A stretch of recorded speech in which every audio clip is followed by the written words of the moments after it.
Hi friends, ಎಲ್ರಿಗೂ ನಮಸ್ಕಾರ. Welcome to our channel. Friends ಎಲ್ಲ ಹೇಗಿದ್ದೀರಾ? ನಾನು ಚೆನ್ನಾಗಿದ್ದೀನಿ ಫ್ರೆಂಡ್ಸ್. ಇವತ್ತು ಶುಕ್ರವಾರ, ಗಂಟೆ ಈಗ 7:30 ಆಯಿತು. ಈಗ ಬ್ಲಾಗ್ನ ಶುರು ಮಾಡ್ತಾ ಇದ್ದೀನಿ. ಸೊ ತುಂಬ ದಿನ ಆಗಿತ್ತು ಈ ರೀತಿ ಬ್ಲಾಗ್ ಶುರು ಮಾಡಿಬಿಟ್ಟು, ಹಂಗಾಗಿ ಇವತ್ತು ಈ ರೀತಿ ಬ್ಲಾಗ್ ಶುರು ಮಾಡ್ತಾ ಇದ್ದೀನಿ. ಅಂದರೆ ಬರೀ ವಾಯ್ಸ್ ಓವರೇ ಕೊಡ್ತಾ ಇದ್ದೆ ಅಲ್ವಾ, ಹಾಗಾಗಿ ಇವತ್ತಿನ ಬ್ಲಾಗಲ್ಲಿ ನಾನು ಮೊನ್ನೆ ಮಾಡಿದಂಥ ಒಂದಷ್ಟು ವಿಡಿಯೋ ಕ್ಲಿಪ್ಸ್ಗಳಿದೆ, ಅದನ್ನೇ ನಾನು ಶೇರ್ ಮಾಡೋಣ ಅಂತ ಹೇಳ್ಬಿಟ್ಟು, ಹಾಗೆ ಅದ್ರ ಜೊತೆಗೆ ಸ್ವಲ್ಪ ಮಾತಾಡೋಣ ಅಂತ ಅನ್ನಿಸ್ತು. ತುಂಬ ದಿನ ಆಗಿತ್ತು, ಹಂಗಾಗಿ ಫ್ರೆಂಡ್ಸ್ ಏನು ಗೊತ್ತಾ, ಈ ನಡುವೆ ನಾನು ಆ್ಯಕ್ಚುಲಿ ನಾನು ನೆನ್ನೆನೇ ವೀಡಿಯೋ ಹಾಕೋಣ ಅಂತ ಇದ್ದೆ, ಬಟ್ ನೆನ್ನೆ ನಂಗೆ ವೀಡಿಯೋ ಮಾಡೋಕ್ಕಾಗಲಿಲ್ಲ. ನಂಗೆ ಮೊನ್ನೆಯಿಂದ ಸ್ವಲ್ಪ ತಲೆನೋವಿದೆ, ಬೆನ್ನು ನೋವಿದೆ, ಹಾಗಾಗಿ ನಾನು ವೀಡಿಯೋಸ್ ಮಾಡೋಕ್ಕಾಗಿರಲಿಲ್ಲ. ಇವತ್ತು ಕಂಟಿನ್ಯೂ ಮಾಡ್ತಾ ಇದ್ದೀನಿ. ಹೆಚ್ಚು ಕಮ್ಮಿ ಸೋಮವಾರದ್ದು, ಸೋಮವಾರ ಮಂಗಳವಾರ 2 ದಿನದ್ದು, ಅದು ಬಿಟ್ಟರೆ ಇವತ್ತು ಶುಕ್ರವಾರದ್ದು ಒಂದಿಷ್ಟು ವೀಡಿಯೋ ಕ್ಲಿಪ್ ತೊಗೊಂಡಿದ್ದೀನಿ ಅಷ್ಟೇ. ಒಂದು 3-4 ದಿನ ಆರಾಮಾಗಿ ರೆಸ್ಟ್ ಮಾಡಿದೆ, ಸ್ವಲ್ಪ ಫೋನಿಂದ ದೂರ ಇದ್ದೆ. ಹಾಗೆ ಅದ್ರ ಜೊತೆಗೆ ಇನ್ನೊಂದು ವಿಷಯ ಶೇರ್ ಮಾಡಬೇಕು ಫ್ರೆಂಡ್ಸ್. ನಾನು 2 ದಿನ 3 ದಿನಕ್ಕೊಂದ್ಸತಿ, ಈ ನಡುವೆ 2 ದಿನಕ್ಕೊಂದ್ಸತಿ ವಿಡಿಯೋನ ಶೇರ್ ಮಾಡ್ತಾ ಇದ್ದೀನಿ. ಆದರೂ ಕೂಡ ನನಗೆ ವ್ಯೂಸ್ ಬರ್ತಾ ಇಲ್ಲ. ಬರೀ 6,000 5,000 ಆ ರೀತಿ ವ್ಯೂಸ್ ಬಂದರೆ ಒಂದು ರೀತಿ ನಮಗೂ ಕೂಡ ವೀಡಿಯೋಸ್ ಮಾಡೋದಕ್ಕೆ ಮನಸ್ಸಾಗಲ್ಲ. ಸೊ ಆಮೇಲೆ ಇನ್ನೊಂದು ಗಮನಿಸಿದೆ, ಯೂಟ್ಯೂಬ್ ಕಡೆ ರೆಕಮೆಂಡೇಷನ್ ತುಂಬ ಕಡಿಮೆ ಆಗಿದೆ. ಕಾರಣ ಏನಂತಂದರೆ, ವಿಡಿಯೋಗೆ ಲೈಕ್ ಕೊಡಬೇಕು, ವಿಡಿಯೋ ಫುಲ್ ನೋಡ್ತಾ ಇಲ್ಲ ನೀವು, ಹಂಗಾಗಿ ರೆಕಮೆಂಡೇಷನ್ ಕೂಡ ಕಡಿಮೆ ಆಗಿದೆ. ಸೊ ವ್ಯೂಸ್ ಕಮ್ಮಿ ಆಗ್ತಾಯಿದೆ. ರೆಕಮೆಂಡೇಷನ್ ಕಡಿಮೆ ಆದರೆ, ರೆಕಮೆಂಡೇಷನ್ ಜಾಸ್ತಿ ಆದ್ರೇ ವ್ಯೂಸ್ ಬರೋದು. ಹಾಗೆ ಅದ್ರ ಜೊತೆಗೆ ಅದರಿಂದನೂ ಕೂಡ ಒಂದು ಥರ ಬೇಜಾರಾಗ್ತದೆ. ಕಷ್ಟಪಟ್ಟು ವೀಡಿಯೋಸ್ ಮಾಡಿ ಕೂಡ ನೋಡಲಿಲ್ಲ ಅಂದರೆ, ಏನು ನಿಮಗೂ ಕೂಡ ಇಂಟ್ರೆಸ್ಟ್ ಇಲ್ವೇನೋ, ಬೋರ್ ಆಗ್ತಾಯಿದೆಯೇನೋ ಅಂತ ನಮಗೂ ಫೀಲ್ ಅನಿಸುತ್ತೆ. ಮತ್ತು ಇನ್ನೊಂದು ವಿಷಯ ಏನಪ್ಪ ಅಂತಂದರೆ, ಪೇಮೆಂಟ್ ಸ್ಕ್ರೀನ್ಶಾಟ್ ಮೇಲೆ ಹಾಕ್ತೀನಿ ನೋಡಿ. ಪೇಮೆಂಟ್ ಅಂತೂ $100 ತಗೊಳ್ಳೋಕ್ಕೆ ಆಗ್ತಾಯಿಲ್ಲ ಫ್ರೆಂಡ್ಸ್. ಎಷ್ಟು ತಿಂಗಳು ಅಲ್ಲಿ ನೋಡಿ, ಸ್ಕ್ರೀನ್ ಮೇಲೆ ನೋಡಿದ್ರೆ ಗೊತ್ತಾಗುತ್ತೆ. 4-5 ತಿಂಗಳಿಂದ ನಾನು $100 ತೊಗೊಳಕ್ಕೆ ಆಗಿಲ್ಲ. 2 ತಿಂಗಳಿಗೆ ಒಂದ್ಸತಿ ಪೇಮೆಂಟ್ ಅಂತ ಇದ್ದೀನಿ. ಲಾಸ್ಟ್ ಮಂತು ನಾನು $100 ಮಾಡೋದಕ್ಕೆ ತುಂಬ ಎಫರ್ಟ್ ಆಗ್ತೆ. ಸೊ ಈ ತಿಂಗಳು ಏನಾರು ಆಗಲಿ $100 ಮಾಡಲೇಬೇಕು ಅಂತ ಹೇಳ್ಬಿಟ್ಟು ನಾನು ರೆಗ್ಯುಲರಾಗಿ ವೀಡಿಯೋಸ್ನೇ ಹಾಕ್ಕೊಂಬಂದಿದ್ದೀನಿ. ಲಾಸ್ಟ್ ಮಂತು ನನ್ನ ವೀಡಿಯೋಸ್ ಎಲ್ಲ ಗಮನಿಸಿದ್ರೆ, ಬಟ್ $100 ಮುಟ್ಸೋಕ್ಕೆ ಆಗಲಿಲ್ಲ. ಡೈಲಿ $2-3 ಮಾಡೋಕ್ಕಾಗ್ತಾಯಿಲ್ಲ, ಹಂಗಾಗಿ ತುಂಬಾ ಬೇಜಾರಾಗ್ತದೆ ನನಗೂ ಕೂಡ. ಇದು ಒಂದು ರೀಸನು. ಅದ್ರ ಜೊತೆಗೆ ಇನ್ನು ಹೆಲ್ತ್ ಪ್ರಾಬ್ಲಮ್ ಸ್ವಲ್ಪ ಈ ನಡುವೆ ಈ ರೀತಿ ಮನೆ ಒಳಗೆ ಇರೋದ್ರಿಂದ ಆ ರೀತಿ ಆಗ್ತದೆ ಅಂತ ಅನಿಸ್ತದೆ ನನಗೂ ಕೂಡ. ಹೆಲ್ತ್ ಸ್ವಲ್ಪ ಕೈ ಕೊಡ್ತಾ ಇದೆ, ಹಂಗಾಗಿ ಯಾವ ಕೆಲಸ ಮಾಡೋದ್ರಲ್ಲೂ ಆಸಕ್ತಿ ಇಲ್ಲ. ಥರ ಸ್ಟ್ರೆಸ್ ಜಾಸ್ತಿ ಆದಂಗೆ ಆಗುತ್ತೆ. ಜಾಸ್ತಿ ಫೋನ್ ಯೂಸ್ ಮಾಡಿದರೂ ಕೂಡ ಆಗ್ತಾಯಿಲ್ಲ. ತುಂಬ ಸ್ಟ್ರೆಸ್ ಅನಿಸುತ್ತೆ, ಎಡಿಟ್ ಮಾಡೋಕ್ಕೂ ಆಗಲ್ಲ, ತೆಗೆದಿಟ್ಬಿಡೋಣಪ್ಪ ಫೋನು ಅಂತ ಅನಿಸುತ್ತೆ ನನಗೆ. ಅದು ಒಂದು ರೀಸನು. ಹಂಗಾಗಿ ವೀಡಿಯೋಸ್ ಸರಿಯಾಗಿ ಮಾಡ್ತಾಯಿಲ್ಲ. ಆಮೇಲೆ ನನಗೆ ಪೇಮೆಂಟ್ ವಿಷಯದಲ್ಲಂತೂ ತುಂಬ ಬೇಜಾರಾಗ್ತಾಯಿದೆ.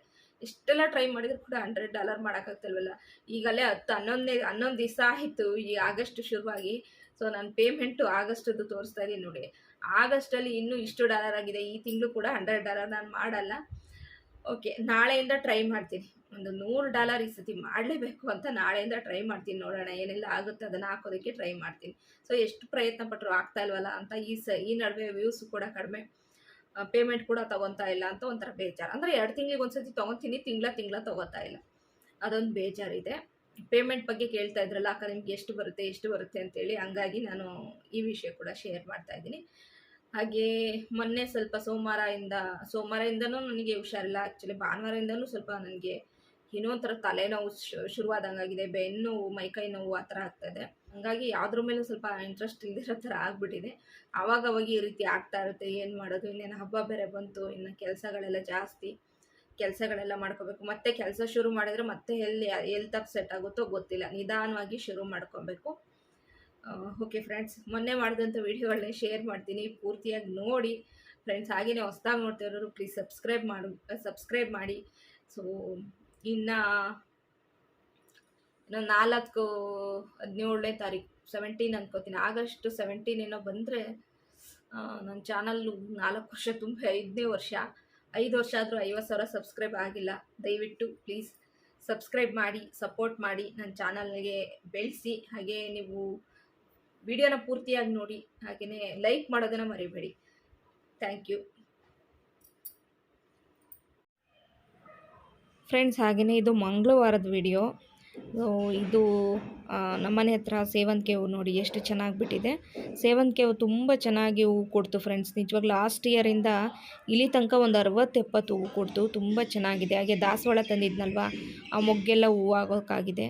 ತುಂಬ ಬೇಜಾರು ಏನು ಅಂತಂದರೆ, ಈ ದಾಸವಾಳ ಸ್ವಲ್ಪ ಮಗ್ಗಿರೋದನ್ನೇ ಬಂದು ಯಾರೋ ಕಿತ್ತಾಕ್ತಾ ಇದ್ದಾರೆ.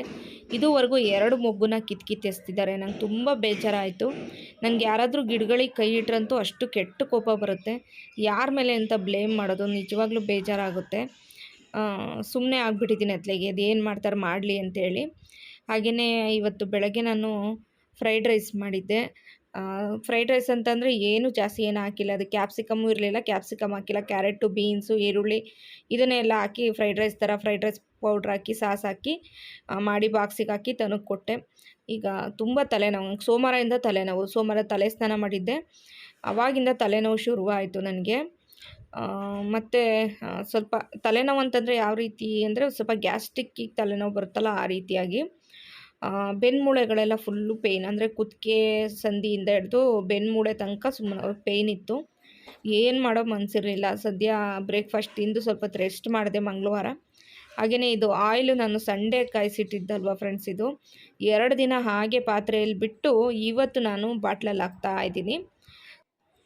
ಇಷ್ಟು ಎಣ್ಣೆ ಅಬ್ಬಬ್ಬ ಅಂದರೆ 1 ಮಂತ್ ಬರ್ಬೋದಷ್ಟೇ. ತನು ಕೂದಲಿಗೆ ಜಾಸ್ತಿ ಎಣ್ಣೆ ಬೇಕು. ನನಗೂ ಅಷ್ಟೇ ಸ್ವಲ್ಪ ಜಾಸ್ತಿನೇ ಎಣ್ಣೆ ಹಾಕ್ಕೊಳ್ಳೋದು ನಾನು. ನನಗೆ ಒಂದು ದಿನ ತಲೆ ಕೂದಲಿಗೆ ಎಣ್ಣೆ ಇಲ್ಲ ಅಂದರೆ, ಇವತ್ತು ತಲೆ ಸ್ನಾನ ಮಾಡಿ ಮಾರನೇ ದಿನವೇ ನಾನು ತಲೆಗೆ ಎಣ್ಣೆ ಹಚ್ಕೋಬೇಕು. ಇಲ್ಲಾಂದರೆ ನನಗೆ ಕಣ್ಣು ಉರಿ ಬರುತ್ತೆ, ತಲೆಯೆಲ್ಲ ಉರಿ ಬರುತ್ತೆ. ಹಂಗಾಗಿ ನಾನು ಜಾಸ್ತಿ ಹರಳೆಣ್ಣೆ ಮತ್ತು ಕೊಬ್ಬರಿ ಎಣ್ಣೆ ಎರಡನ್ನೂ ಕುದಿಸಿ, ಅಂದರೆ ಕಾಯಿಸ್ಬಿಟ್ಟು ತಣ್ಣಗಾದ್ಮೇಲೆ ನಾನು ಹಚ್ಕೋತಾ ಇದ್ದೆ. ಈ ಸತಿನೇ ಈ ರೀತಿ ಎಣ್ಣೆ ಮಾಡಿ ಇಟ್ಟಿದ್ದೀನಿ. ನೋಡಬೇಕು ಎಷ್ಟು ದಿನ ಬರುತ್ತೆ ನೋಡೋಣ. ನೆಕ್ಸ್ಟ್ ಟೈಮ್ ಮಾಡಬೇಕಾದ್ರೆ ಆಲ್ಮಂಡ್ ಆಯಿಲೆಲ್ಲ ಸೇರಿಸ್ತೀನಿ. ಕಮೆಂಟ್ಸಲ್ಲಿ ಹೇಳಿದರೆ ಆಲ್ಮಂಡ್ ಆಯಿಲೆಲ್ಲ ಸೇರಿಸಿ ಇನ್ನೂ ಚೆನ್ನಾಗಿ ಹೇರ್ ಎಲ್ಲ ಚೆನ್ನಾಗಿ ಬರುತ್ತೆ ಅಂತೇಳಿ. ನೋಡೋಣ, ನೆಕ್ಸ್ಟ್ ಟೈಮು ನಾನು ಮಾಡಿದಾಗ ಆಲ್ಮಂಡ್ ಆಯಿಲ್ನ ಕೂಡ ಸೇರಿಸ್ತೀನಿ. ನೋಡೋಕ್ಕೆ ಎಷ್ಟು ಖುಷಿ ಅನಿಸುತ್ತಲ್ವ ಫ್ರೆಂಡ್ಸ್. ಈ ರೀತಿ ನನಗೆ ಬಾಟ್ಲಲ್ಲಿ ಹಾಕ್ಬೇಕಾದ್ರೆ ಎಣ್ಣೆಗಳನ್ನ ನೋಡೋಕ್ಕೊಂಥರ ಖುಷಿ ಸಿಗುತ್ತೆ. ನೋಡಿ ಎಷ್ಟು ಚೆನ್ನಾಗಿ ಕಾಣಿಸ್ತಾ ಇದೆ ಬಬ್ಬಲ್ಸು. ಹಾಗೆ ಎಣ್ಣೆ ಎಲ್ಲ ಚೆನ್ನಾಗಿ ಇಳಿಬೇಕು ಅಂತೇಳಿ ಅದರಲ್ಲಿ ಏನೆಲ್ಲ ಹಾಕಿದ್ದೆ ಅದನ್ನೆಲ್ಲ ಹಾಗೆಯೇ ಇದರಲ್ಲೇ ಬಿಡ್ತಾ ಇದ್ದೀನಿ. ಅಂದರೆ ಈ ಜಾಲರಿಯಲ್ಲೇ ಬಿಟ್ಬಿಡ್ತೀನಿ. ಜಾಲರಿಯಲ್ಲೇ ಬಿಟ್ಟರೆ ನೀಟಾಗಿ ಎಲ್ಲ ಕೆಳಗಡೆ ಬಾಟ್ಲಿಗೆಲ್ಲ ಇಳ್ಕೊಳ್ಳುತ್ತೆ. ನೋಡಿ 1/2 ಲೀಟ್ರ್ ಎಣ್ಣೆ ಇಷ್ಟು ಬಂತು ನೋಡಿ. ಎಲ್ಲ ಸೋಸ್ಕೊಂಡು ಕಂಪ್ಲೀಟಾಗಿ ಇಷ್ಟು ಎಣ್ಣೆ ಬಂದಿದೆ. ಇನ್ನೊಂದು ಸ್ವಲ್ಪ ಕಡಿಮೆ ಆಗಿದೆ ನೋಡಿ. 1/2 ಲೀಟ್ರ್ ಬಾಟ್ಲಿದು ನೋಡಿ. ಇನ್ನೊಂದು ಸ್ವಲ್ಪ ಇದರಲ್ಲಿದೆ. ಹಾಗೆ ಈಗ ಗಂಟೆ 6:45 ಆಗಿದೆ. ಇವಾಗ ನನ್ನ ಹಸ್ಬೆಂಡ್ ಬಂದರು. ಅವರು ಎಲ್ಲಾದರೂ ಹೊರಗಡೆ ಹೋಗೋಣ ಬಾ, ಹೊರಗಡೆ ಕರ್ಕೊಂಡು ಹೋಗ್ತೀನಿ, ಮನೇಲಿ ಕೂತ್ಕೊಂಡು ನಿಂಗೆ ತಲೆನೋವು ಬಂದಿದೆ ಅಂತೇಳಿ ಬೇಗ ಬಂದರು. ಸರಿ ಬೇಗ ಬಂದ್ರಲ್ಲ ಅಂತೇಳಿ ಅವ್ರಿಗೂ ಕಾಫಿ ಮಾಡಿಕೊಟ್ಟು ಇವಾಗ ನಾನು ಹಾರ್ಲಿಕ್ಸ್ನ ಕಲಿಸ್ಕೊಂಡು ಕುಡಿತಾ ಇದ್ದೀನಿ.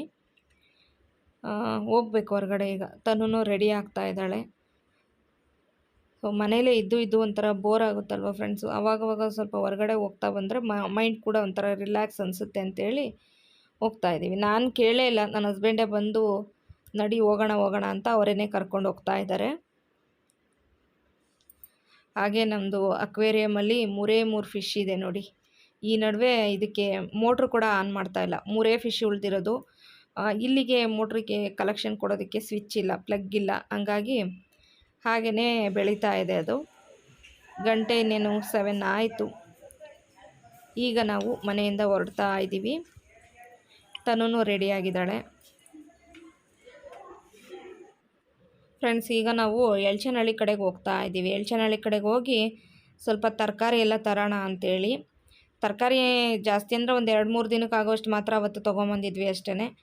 ಮತ್ತು ಟೊಮೆಟೊ ಅದು ಇದು ಈರುಳ್ಳಿ ಎಲ್ಲ ಬೇಕಿತ್ತು ಅಂತೇಳಿ ಹೋದ್ವಿ. ಅಲ್ಲಿಗೆ ಹೋಗಿ ಅಲ್ಲಿಂದ ಸೀದಾ ಮತ್ತೆ ನನ್ನ ಹಸ್ಬೆಂಡ್ ಕರ್ಕೊಬಂದ್ಬಿಟ್ಟು ಇಸ್ರೋ ಲೇಔಟ್ ಹತ್ರ ಬಿಟ್ಟರು. ಇವಾಗ ಇಸ್ರೋ ಲೇಔಟ್ ಪಾರ್ಕಲ್ಲಿ ಇದ್ದೀವಿ ನೋಡಿ. ತುಂಬ ಚೆನ್ನಾಗಿದೆ ಪಾರ್ಕು. ತುಂಬ ಜನ ವಾಕ್ ಮಾಡ್ತಾರೆ ಫ್ರೆಂಡ್ಸ್. ಪಾರ್ಕಿಗೆ ಬಂದಿದ್ದೀವಿ. ಒಂದು 2 ರೌಂಡ್ ವಾಕ್ ಮಾಡಿಬಿಟ್ಟು ತರಕಾರಿ ತೊಗೊಂಡ್ಬಂದ್ವಿ. ತರಕಾರಿ ತೊಗೊಂಡೊಂದು 2 ರೌಂಡ್ ವಾಕ್ ಮಾಡಿ ಇವಾಗ ತನೂ ಉಯ್ಯಾಲೆ ಆಡಬೇಕು ಅಂದು. ಸೊ ಒಂದು 10 ನಿಮಿಷ ಆಡಲಿ, ಎಲ್ಲ ಖಾಲಿ ಇದೆ ಅಂತ ಹೇಳ್ಬಿಟ್ಟು ಆಡ್ತಾಯಿದ್ವಿ. ಗಂಟೆ 7:30 ಆಗಿದೆ. ಈಗ ಇನ್ನೂ ತುಂಬ ಜನ ವಾಕ್ ಮಾಡ್ತಾಯಿದ್ದಾರೆ. ಸೊ ಇನ್ನೊಂದು 2 ರೌಂಡ್ ವಾಕ್ ಮಾಡಿಬಿಟ್ಟು ಮನೆಗೆ ಹೋಗೋದು.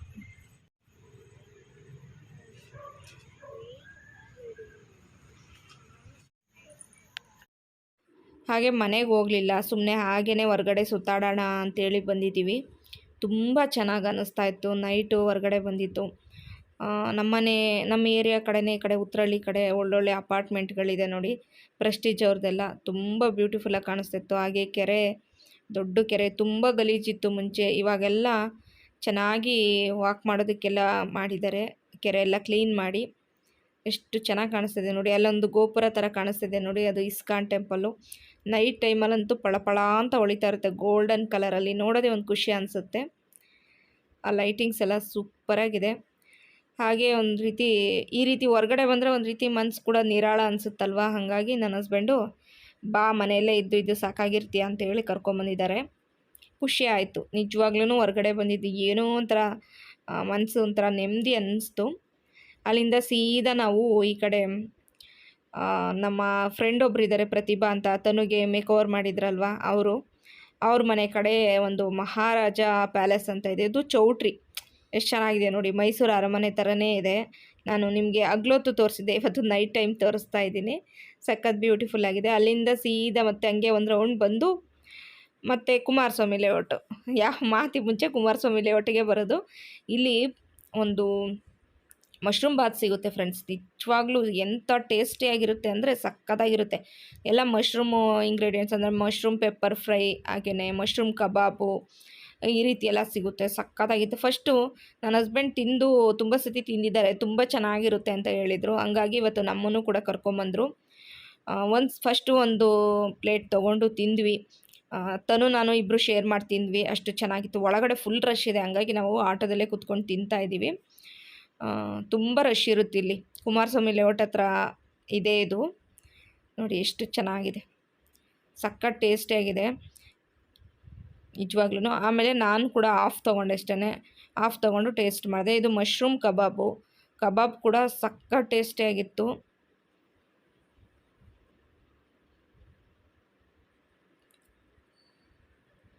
ಇಲ್ಲಿ ನೋಡಿ, ಈ ಪಾರ್ಕ್ ಆಪೋಸಿಟೇ ಇದೆ. ಇದು ಮಂಜುನಾಥ ಅಂತ, ಏನೋ ಮಂಜುನಾಥ ಮಶ್ರೂಮ್ ಬಿರಿಯಾನಿ ಅಂತ ಇದೆ. ಅಲ್ಲಿಂದ ನನ್ನ ಹಸ್ಬೆಂಡ್ ಚೂರು ಖಾರ ಆಗಿದೆ ಅಂತ ಹೇಳ್ಬಿಟ್ಟು ಕೇಕ್ ತೊಗೊಂಬಂದರು. ತನು ಕೇಕ್ ಬೇಡ ಅಂತ ಇದ್ದಾಳೆ. ಕೇಕ್ ಏನಕ್ಕೆ ಬೇಡ ಅಂತ ಇದ್ದಾಳೆ ಅಂದರೆ ಅವಳಿಗೆ ಕೇಕ್ ತುಂಬಾ ಇಷ್ಟ. ನಾಳೆ ಸ್ಕೂಲಲ್ಲಿ ಸಿಂಗಿಂಗ್ ಇತ್ತು ಅವಳಿಗೆ, ಅಂದರೆ ಗ್ರೂಪ್ ಸಿಂಗಿಂಗ್ಗೆ. ಗಂಟ್ಲು ಹಾಳಾಗ್ಬಿಡುತ್ತೆ ಅಂತೇಳಿ ಕೇಕ್ ಬೇಡ ಅಂತ ಇದ್ಲು. ಅವಳಿಗೆ ತುಂಬ ಇಷ್ಟ ಅಂತಲೇ ನನ್ನ ಹಸ್ಬೆಂಡ್ ಕೇಳದೆ ತೊಗೊಂಬಂದರು. ಅವಳು ನೋಡಿದರೆ ತಿನ್ನೋದಕ್ಕೆ ಬೇಡ, ಗಂಟ್ಲು ಹಾಳಾಗುತ್ತೆ ಅಂತ ಹೇಳ್ತಾ ಇದ್ದಾಳೆ. ಸೊ 3 ಜನ ಒಳ್ಳೆ ಟೈಮ್ ಸ್ಪೆಂಡ್ ಮಾಡಿದ್ವಿ. ನೈಟ್ ಹೊರ್ಗಡೆ ಬಂದು ಆವಾಗವಾಗ ಈ ರೀತಿ ಹೊರ್ಗಡೆ ಫ್ಯಾಮಿಲಿ ಜೊತೆ ಬಂದರೆ ತುಂಬ ಖುಷಿಯಾಗುತ್ತೆ. ಡೈಲಿ ಅದೇ ಅಡುಗೆ ಮಾಡಿ ಸಾಕಾಗಿರುತ್ತೆ. ಹಿಂಗೆ ಹೊರ್ಗಡೆ ಬಂದಾಗ ಸಖತ್ ಖುಷಿಯಾಗುತ್ತೆ. ಹಾಗೆ ನನ್ನ ಹಸ್ಬೆಂಡ್ ನೋಡಿ ಇಲ್ಲಿ ಸ್ವಲ್ಪ ಈ ಹಾಸಿಗೆ ಅಂಗಡಿಯಲ್ಲಿ ದಿಂಬೆನ ಹೊಲಿಸ್ಕೋಬೇಕು ಕೂತ್ಕೊಳ್ಳೋಕ್ಕೆ ಅಂತ ಕೇಳೋದಕ್ಕೆ ಹೋಗಿದ್ರು. ಅಷ್ಟೊತ್ತಿಗೆ ನೋಡಿ ಮಳೆ ದಿಢೀರ್ನೆ ಶುರುವಾಯಿತು. ಮಳೆ ಬರೋ ಥರನೇ ಇರಲಿಲ್ಲ, ದಿಢೀರ್ನೆ ಮಳೆ ಶುರುವಾಯಿತು. ಇಲ್ಲಿ ನೋಡಿ, ಜೋರು ಮಳೆನೇ ಶುರುವಾಯಿತು. ಅಲ್ಲಿ ನಾವು ತಿಂತಾ ಇದ್ದಾಗ ಮಳೆನೇ ಬರಲಿಲ್ಲ. ಆಮೇಲೆ 8:15 ಅಷ್ಟೊತ್ತಿಗೆ ಮಳೆ ಶುರುವಾಯಿತು. ಸೀದಾ ಈಗ ಮನೆ ಕಡೆ ಹೋಗ್ತಾ ಇದ್ದೀವಿ.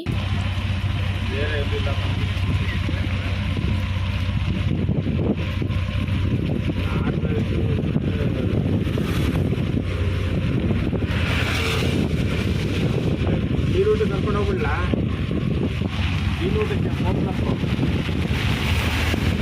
ಈ ರೂಟ ನನ್ನ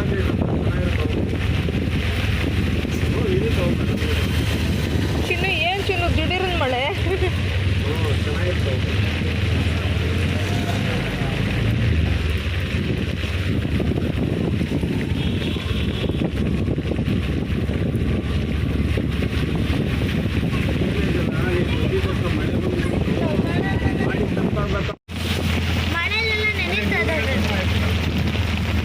ಪರವಾಗಿಲ್ಲ ಮನೆ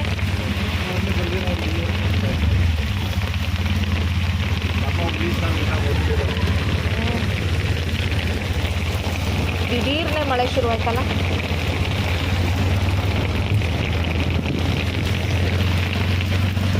ಬಿರಿಯಾನಿ ಎಷ್ಟು?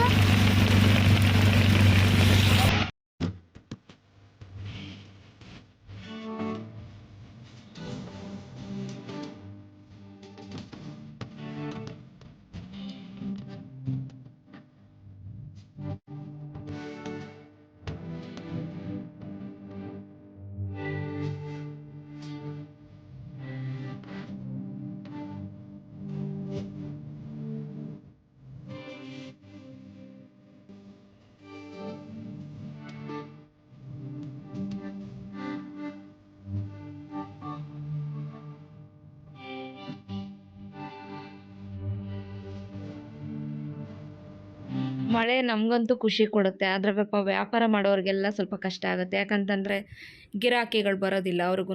ನೋಡಿ ಎಲ್ಲ ಅಂಗಡಿಗಳನ್ನೆಲ್ಲ ಕ್ಲೋಸ್ ಮಾಡ್ಕೊತಾ ಇದ್ದಾರೆ. ಒಂದೊಂದರಲ್ಲಿ ಮಾತ್ರ ಛತ್ರಿಗಳು ಇಟ್ಕೊಂಡಿದ್ದಾರೆ, ಇನ್ನೆಲ್ಲ ಕೂಡ ಅಂಗಡಿಗಳು ಕ್ಲೋಸ್ ಮಾಡಿದ್ದಾರೆ. ಸೊ ನನಗೆ ಮಾತ್ರ ತುಂಬ ಖುಷಿ ಅನ್ನಿಸ್ತಾ ಇತ್ತು ಮಳೆ ಬರ್ತಾ ಇರೋದ್ರಿಂದ. ಈಗ ಸೀದಾ ಮನೆ ಕಡೆ ಹೊರಟ್ವಿ. ಗಂಟೆ ನೋಡಿ 9:30 ಆಗೋದಕ್ಕೆ ಆಗೋಯಿತು, 9:30ನೇ ಆಗೋಯಿತು. ಹಾಗೆ ಅಂಗಡಿಯಿಂದ ತೊಗೊಂಬಂದಿದ್ದು ಅಂದರೆ ತರಕಾರಿ ಎಲ್ಲ ತೊಗೊಂಬಂದ್ವಲ್ಲ, ಸೊಪ್ಪು ಚೆನ್ನಾಗಿ ಸೊಪ್ಪು ತಂದೇ ಇರಲಿಲ್ಲ ಈ ನಡುವೆ, ಹಂಗಾಗಿ ಒಂದು 3 ಕಂತೆ ಸೊಪ್ಪು ತೊಗೊಂಬಂದಿದ್ದೀನಿ. ಹಾಗೆ ಮೊಳಕೆ ಕಾಳು ಕೂಡ ಮಾರ್ತಾರಲ್ಲಿ, ಮೊಳಕೆ ಕಾಳನ್ನ ತೊಗೊಂಬಂದೆ. ನಾನು ಮೊಳಕೆ ಕಾಳು ಹಾಕಿರಲಿಲ್ಲ. ಟೊಮೆಟೊ 80 ರೂಪಾಯಿ ಕೆಜಿ ಆಗಿದೆ, 1/4 ಕೆಜಿ 100 ರೂಪಾಯಿ ಕೊಟ್ಟು ತೊಗೊಂಬಂದೆ. ಮತ್ತು ಬನಾನಾ, ಈರುಳ್ಳಿ 1-2 ಕೆಜಿ ಇಷ್ಟನ್ನೆಲ್ಲ ತೊಗೊಂಡು ಸೀದಾ ಮನೆಗೆ ಬಂದ್ವಿ. ಇನ್ನೂ ಕೂಡ ಮಳೆ ಬರ್ತಾನೇ ಇದೆ ನೋಡಿ, 9:30 ಆದ್ರೂ ಮಳೆ ಬರ್ತಾನೇ ಇದೆ ಸಣ್ಣದಾಗಿ. ಮತ್ತು ಮಂಗಳವಾರದಿಂದ ಯಾವುದೇ ವ್ಲಾಗ್ ಮಾಡೋಕ್ಕಾಗಲಿಲ್ಲ ಫ್ರೆಂಡ್ಸ್, ನಿಜವಾಗ್ಲೂ. ಮಂಗಳವಾರ ಅಲ್ಲಿ ಹೋಗಿ ಬಂದ್ವಿ, ಮತ್ತು ಬುಧವಾರದಿಂದನೂ ಮತ್ತೆ ನನಗೇನು ವ್ಲಾಗ್ ಮಾಡೋಕ್ಕಾಗಲಿಲ್ಲ. ಮತ್ತು ಮೈಕೈ ನೋವು, ತಲೆನೋವು ಇದೇ ಇತ್ತು. ಇವತ್ತು ಶುಕ್ರವಾರ. ಈಗ ನಾನು ಪೂಜೆ ಎಲ್ಲ ಮುಗಿಸಿದ್ದೆ. ಪೂಜೆದೊಂದು ವಿಡಿಯೋ ಕ್ಲಿಪ್ ತೊಗೊತಾ ಇದ್ದೀನಿ ನೋಡಿ. ಲಕ್ಷಣವಾಗಿ ಪೂಜೆ ಆಯಿತು. ದೇವರಿಗೆ ಜಾಸ್ತಿ ಹೂವು ಇಟ್ಬಿಟ್ಟು ಚೆನ್ನಾಗಿ ಪೂಜೆ ಮಾಡಿಬಿಟ್ರೆ ನಿಜವಾಗ್ಲೂ ಮನಸ್ಸು ಏನೋ ಒಂಥರ ಖುಷಿ ಕೊಡ್ತಾ ಇರುತ್ತೆ. ಹಾಗೆ ಸಾಯಿಬಾಬಾ ವಿಗ್ರಹ 2 ಇಟ್ಟಿದ್ನಲ್ವ, ಹಳೆ ವಿಗ್ರಹನ ತೆಗ್ದಿಡಿ ಅಂತ ಅಂದ್ರಿ ನೀವು. ಅಂದರೆ ಇನ್ನೊಂದು ವಿಗ್ರಹ 2 ಇಡಬಾರ್ದು, ಒಂದೇ ದೇವ್ರ ಮೂರ್ತಿದು 2 ವಿಗ್ರಹ ಇಡಬಾರ್ದು ಅಂತಂದರೆ ಅಂತೇಳಿ ಒಂದು ವಿಗ್ರಹನ ಈಗ ತೆಗೆದು ನಾನು ಇಟ್ಬಿಟ್ಟಿದ್ದೀನಿ, ಫ್ರಿಡ್ಜ್ ಹತ್ರ ಇಟ್ಟಿದ್ದೀನಿ. ಹಾಗೆಯೇ ಗಣೇಶನ ಕಾಲತ್ರ ಇಡಬೇಡಿ, ಮುಂದೆ ಪಕ್ಕಕ್ಕಿಡಿ ಅಂತಂದರೆ, ಹಂಗಾಗಿ ಗಣೇಶನ ಕೂಡ ಪಕ್ಕಕ್ಕೆ ಇಟ್ಟಿದ್ದೀನಿ. ಮತ್ತು ಸಾಯಿಬಾಬಾನ ಇಡೋ ಅಂಥ ಪ್ಲೇಟಲ್ಲಿ ಸ್ವಲ್ಪ ಅಕ್ಕಿ ಹಾಕಿಡಿ ಅಂದ್ರಿ. ನಂಗೆ ಅದು ಜ್ಞಾಪಕನೇ ಬರಲಿಲ್ಲ. ಆಮೇಲೆ ಪೂಜೆ ಎಲ್ಲ ಆದಮೇಲೆ ಯೋಚನೆ ಮಾಡಿದೆ. ನೆಕ್ಸ್ಟ್ ವೀಕಿಂದ ಅಕ್ಕಿ ಹಾಕಿ ಇಡ್ತೀನಿ. ಇದೇ ನನ್ನ ಇವತ್ತಿನ ಸಿಂಪಲ್ ಪೂಜೆ. ಹಳದಿ ಹೂವು ಇಟ್ರೇ ಏನೋ ಒಂಥರ ದೇವ್ರ ಲಕ್ಷಣವಾಗಿ ಕಾಣಿಸುತ್ತೆ. ಪೂಜೆ ಆದಮೇಲೆ ಬೆಳಗ್ಗೆ ಮಾಡಿದ್ದೆ ಚೂರು ಕಾಫಿ ಇತ್ತು, ಕಾಫಿನ ಬಿಸಿ ಮಾಡಿಕೊಂಡು ಕುಡಿತಾ ಇದ್ದೀನಿ. ತಲೆ ಸ್ನಾನ ಮಾಡಿದ್ದೀನಲ್ಲ, ಮತ್ತು ತಲೆನೋವು ಬಂದುಬಿಟ್ರೆ ಕಷ್ಟ ಅಂತ ಹೇಳ್ಬಿಟ್ಟು ಸ್ವಲ್ಪ ಕಾಫಿನ ಬಿಸಿ ಮಾಡ್ಕೊಂಡು ಕುಡಿತಾ ಇದ್ದೀನಿ. ಈ ನಡುವೆ ಕಾಫಿ ಕುಡಿತಾ ಇರಲಿಲ್ಲ, ಬರೀ ಹಾರ್ಲಿಕ್ಸ್ ಕುಡಿತಾ ಇದ್ದೆ. ಆದರೂ ಈಗ ಸ್ವಲ್ಪ ಬೆಳಗ್ಗೆ ಹಾರ್ಲಿಕ್ಸ್ ಕುಡಿದಿದ್ದೆ, ಇವಾಗ ಚೂರು ಕಾಫಿ ಕುಡಿತಾ ಇದ್ದೀನಿ. ಇವತ್ತು ರಸಮ್ ಮಾಡಿದ್ದೀನಿ. ತನು ಸ್ಕೂಲಿಂದ ಎಲ್ಲ ಬಂದಾದಮೇಲೆ ಊಟ ಮಾಡಬೇಕಷ್ಟೇ. ರಸಮ್ಮು, ಆಮೇಲೆ ನೆಂಚೋದಕ್ಕೆ ಏನು ಮಾಡೋದು ಅಂತ ಯೋಚನೆ ಮಾಡಿದೆ. ಆಮೇಲೆ ಹಪ್ಳ ಕರಿಯೋಣ ಅಂತ ಅಂದ್ಕೊಂಡಿದ್ದೀನಿ ನೆಂಚೋದಕ್ಕೆ. ತರಕಾರಿ ಆಲೂಗಡ್ಡೆ ಬದನೆಕಾಯಿ ಮಾತ್ರ ಇತ್ತು. ಮತ್ತು ಆಲೂಗಡ್ಡೆ ಬದನೆಕಾಯಿ ತಿಂದರೆ ವಾಯ ಥರ ಒಂಥರ ಜಾಯಿಂಟ್ ಪೇನ್ಸ್ ಎಲ್ಲ ಆಗುತ್ತೆ ಅಂತೇಳಿ ರಸಮ್ ಮಾಡಿದ್ದೀನಿ. ಸಂಜೆಗೇನಾದರೂ ಮಾಡ್ಕೊಂಡ್ರೆ ಆಯಿತು ಅಂತ ಅಂದ್ಕೊಂಡು ಇವಾಗ ಒಂದು ಹೊತ್ತಿಗಾಗುವಷ್ಟು ರಸಮ್ ಇದು. ತುಂಬ ಈಸಿ ರಸಮ್ಮು, ಮಾಡೋದು ತುಂಬಾ ಸುಲಭ. ನಾನು ಹೇಳ್ತೀನಿ ಯಾವ ರೀತಿ ಮಾಡೋದು ಅಂತ, ಬಟ್ ಆ ರೆಸಿಪಿ ನಾನು ನಿಮ್ಮ ಜೊತೆ ಶೇರ್ ಮಾಡೋಕ್ಕಾಗಲಿಲ್ಲ. ಇವತ್ತಿನ ರಂಗೋಲಿ ಇದು ನೋಡ್ಬೋದು. ಹಾಗೆ ಊದ್ಬತ್ತಿ ಇನ್ನೂ ಕೂಡ ಉರಿತಾ ಇದೆ ನೋಡಿ. ಪೂಜೆ ಎಲ್ಲ ಮುಗಿಸಿ ಫಟಾಫಟ್ ಅಂತ ಮಾಡಿಬಿಟ್ಟೆ ರಸಮ್ನ. ತುಂಬ ಚೆನ್ನಾಗಾಗುತ್ತೆ, ಸಿಂಪಲ್ ರಸಮ್ಮು. ಹಾಗೆ ಹೇಳ್ಬಿಡ್ತೀನಿ, ಒಂದು ಬೆಳ್ಳುಳ್ಳಿ, ಹಾಗೆಯೇ 2 ಒಣಮೆಣ್ಸಿಕಾಯಿ, 2 ಹಸಿರು ಮೆಣಸಿಕಾಯಿ, 1 ಟೊಮೆಟೊ, 1 ಗೋಲಿಗತ್ರ ಹುಣಸೆಹಣ್ಣು, 1 ಟೇಬಲ್ ಸ್ಪೂನ್ ಮೆಣಸು, 1 ಟೇಬಲ್ ಸ್ಪೂನ್ ಜೀರಿಗೆ, ಇಷ್ಟನ್ನು ಹಾಕ್ಬಿಟ್ಟು ಮಿಕ್ಸಿ ಜಾರಲ್ಲಿ ನುಣ್ಣಗೆ ರುಬ್ಕೊಬಿಡೋದು. ರುಬ್ಕೊಂಬಿಟ್ಟು ಒಗ್ಗರಣೆಗೆ ಸಾಸಿವೆ, 1-2 ಬೆಳ್ಳುಳ್ಳಿ, 1-2 ಒಣಮೆಣ್ಸಿಕಾಯಿ, ಕರಿಬೇವು, ಹಾಗೆ 1 ಟೊಮೆಟೊನ ಸಣ್ಣಗೆ ಹೆಚ್ಚಿಬಿಟ್ಟು ಹಾಕೋದು. ಹಾಕ್ಬಿಟ್ಟು ಒಗ್ಗರಣೆ ಮಾಡಿಬಿಟ್ಟು ರುಬ್ಬಿರೋದನ್ನು ಹಾಕ್ಬಿಟ್ಟು ನೀರು ಹಾಕ್ಬಿಟ್ಟು ಚೆನ್ನಾಗಿ ಕೂದಿಸೋದು, ಉಪ್ಪು ಹಾಕ್ಬಿಟ್ಟು ಕೂದಿಸೋದು. ಸೂಪರ್ ರಸಮ್ ಇರುತ್ತೆ, ಹಾಗೆ ಕುಡಿಬೋದು, ಅಷ್ಟು ಟೇಸ್ಟಿಯಾಗಿರುತ್ತೆ. ಈಸಿಯಾಗಿ 5-6 ನಿಮಿಷದಲ್ಲೇ ನಾವು ರಸಮ್ ರೆಡಿ ಮಾಡ್ಬೋದು. ಅದನ್ನೇ ಮಾಡಿದ್ದೀನಿ ಇವಾಗ ನಾನು. ನನಗೂ ಕೂಡ ಹಶ್ವಾದಂಗೆ ಆಗ್ತಾಯಿತ್ತು, ಹಂಗಾಗಿ ಮಾಡಿದೆ ಸ್ವಲ್ಪ ಊಟ ಮಾಡೋಣ ಅಂತ. ಆಮೇಲೆ ಯಾಕೆ ಊಟ ಮಾಡೋಕ್ಕೆ ಮನಸ್ಸು ಬರಲಿಲ್ಲ. ತನು ಬಂದಮೇಲೆ ಊಟ ಮಾಡೋಣ ಅಂತೇಳಿ ಈಗ ತನು ಬಂದಿದ್ದಾಯಿತು ಸ್ಕೂಲಿಂದ 3:30 ಆಗಿದೆ. ಈಗ ನಾನು ಹಪ್ಳನ ಕರಿತಾ ಇದ್ದೀನಿ ನಂಚ್ಕೊಳ್ಳೋದಕ್ಕೆ. ಬರೀ ರಸಮಲ್ಲ ಹಾಗೆ ತಿನ್ನೋಕ್ಕಾಗಲ್ಲ ಅಂತೇಳಿ ಹಪ್ಳ ಕರೆದೆ. ಏನಾದರೂ ಪಲ್ಯ ಮಾಡೋಣ ಅಂತಲೇ ಅಂದ್ಕೊಂಡೆ. ಅದಾದಮೇಲೆ ನಾನು ಒಂದು ವೀಡಿಯೋ ಮಾಡೋದಿತ್ತು, ಆ ವಿಡಿಯೋ ಮಾಡ್ತಾಯಿದ್ದೆ, ಹಂಗಾಗಿ ಪಲ್ಯ ಏನೂ ಮಾಡೋಕ್ಕಾಗಲಿಲ್ಲ. ಹಪ್ಳನೇ ಮಾಡೋಣ ಅಂತ ಹಪ್ಳ ಮಾಡ್ತಾಯಿದ್ದೀನಿ. ಸೊ ಇದು ಸಣ್ಣ ಬಾಣಲಿ ಆಗಿರೋದ್ರಿಂದ ಸಣ್ಣ ಸಣ್ಣ ಪೀಸ್ ಆಗಿದೆ ಹಪ್ಳ. ಅದನ್ನೇ ಪೀಸ್ ಏನಿತ್ತು ಅದನ್ನೇ ನಾನು ಹಾಕ್ತಾಯಿದ್ದೀನಿ.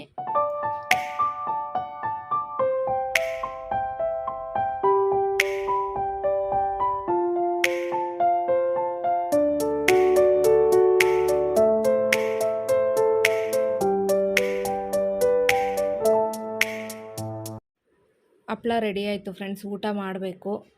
ಹಾಗೆಯೇ ಬೆಳಗ್ಗೆ ಇವತ್ತು ಪುಳಿಯೋಗರೆ ಮಾಡಿದ್ದೆ. ಪುಳಿಯೋಗರೆ ಕೂಡ ಸ್ವಲ್ಪ ಉಳಿದಿದೆ ನೋಡಿ.